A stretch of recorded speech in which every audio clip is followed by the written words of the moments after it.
PM Narendra Modi ने सोमवार को बजट सत्र शुरू होने से पहले हंगामे पर विपक्षी सांसदों को कड़ा संदेश दिया। दोनों सदनों की कार्यवाही शुरू होने से पहले संसद भवन परिसर में मीडिया को संबोधित करते हुए उन्होंने कहा कि आज संसद के मॉनसून सत्र का आरंभ हो रहा है। देश बहुत बारीकी से देख रहा है कि संसद का यह सत्र सकारात्मक हो, सृजनात्मक हो और देशवासियों को सिद्ध करने के लिए एक मजबूत नींव रखने वाला हो।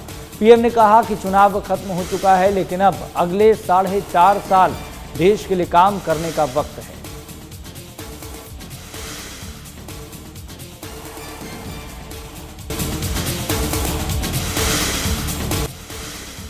वित्त मंत्री निर्मला सीतारमण अपना 7वां केंद्रीय बजट पेश करने के लिए तैयार हैं। मॉनसून सत्र के दूसरे दिन यानी कि 23 जुलाई को सदन में बजट पेश किया जाएगा। इसके साथ ही निर्मला सीतारमण के नाम लगातार 7 बजट पेश करने का रिकॉर्ड भी दर्ज हो जाएगा।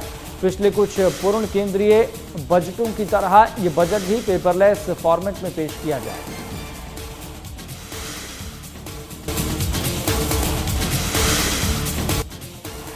सीएम योगी आदित्यनाथ ने गोरखपुर में जनता दरबार लगाया। सीएम योगी ने जनता दर्शन में लोगों से मुलाकात कर फरियादियों की समस्याएं सुनी। अधिकारियों को लोगों की समस्या का निराकरण करने के निर्देश दिए।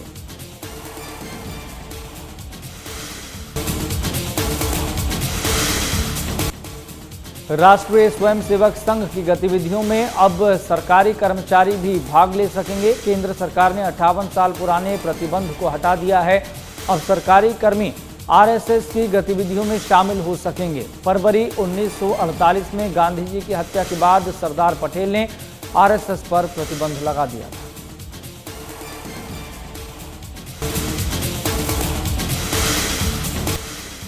जम्मू कश्मीर के राजौरी में आतंकियों ने आर्मी कैंप पर हमला कर दिया। सुरक्षा बलों ने जवाबी फायरिंग कर आतंकियों की साजिश को नाकाम कर दिया।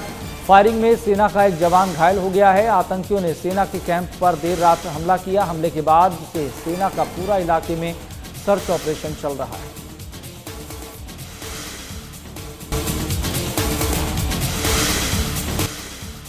आज से सावन के पवित्र माह की शुरुआत हो चुकी है। आज सावन का पहला सोमवार है। पहले सोमवार को देश भर के मंदिरों और शिवालयों में भोले भक्त जलाभिषेक करने के लिए पहुंच रहे हैं। मंदिरों और शिवालयों में श्रद्धालुओं की भारी भीड़ देखने को मिल रही है। बम बम भोले के जयकारों के साथ भक्त जलाभिषेक कर रहे हैं। आज से ही कांवड़ यात्रा की भी शुरुआत हो चुकी है।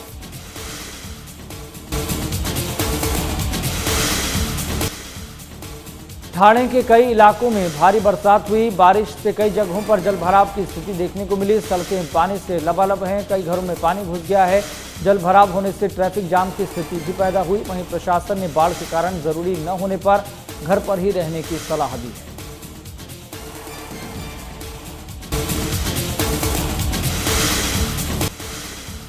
अमेरिका के राष्ट्रपति चुनाव में दिलचस्प मोड़ आ गया है। वर्तमान अमेरिकी राष्ट्रपति जो बाइडेन ने आगामी राष्ट्रपति चुनाव से नाम वापस ले लिया है।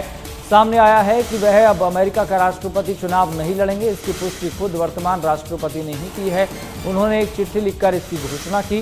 चुनावी रेस से हटने का ऐलान करते हुए राष्ट्रपति बाइडेन ने अपने बयान में कहा कि देश और पार्टी के हित के लिए मैं चुनाव से बाहर हो रहा हूं। बता दें कि जो बाइडेन अगले हफ्ते राष्ट्र को संबोधित भी करेंगे।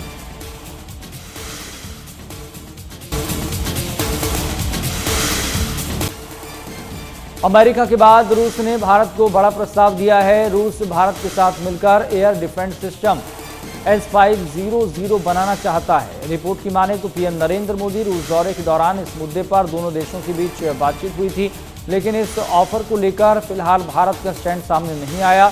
S-500 केवल 4 से 5 सेकंड में दुश्मन के ट्रैक करके तबाह करने की क्षमता रखता है। एक बार में 10 टारगेट पर निशाना साध सकता है।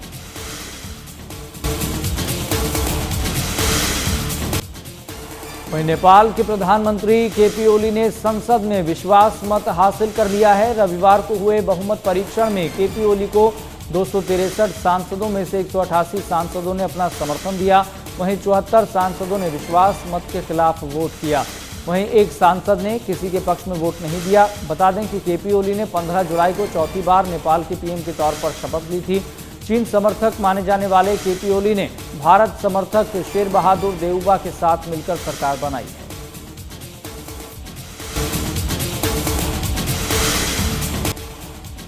बांग्लादेश के सुप्रीम कोर्ट ने सरकारी नौकरियों में 56% आरक्षण देने के ढाका हाईकोर्ट के फैसले को पलट दिया है।